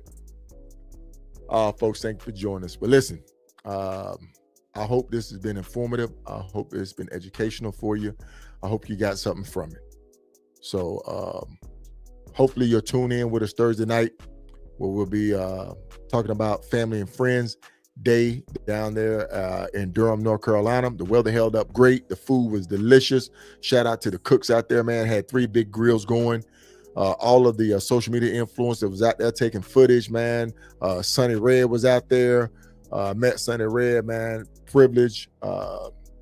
Indeed. Thank everybody for coming out. But listen, folks, I'm getting ready to sign off. I ask that you keep Mom Dukes in your prayers. And hey, you know what I say? Aspire to inspire. And if you do that, you'll definitely be legendary. Take care and have a good night.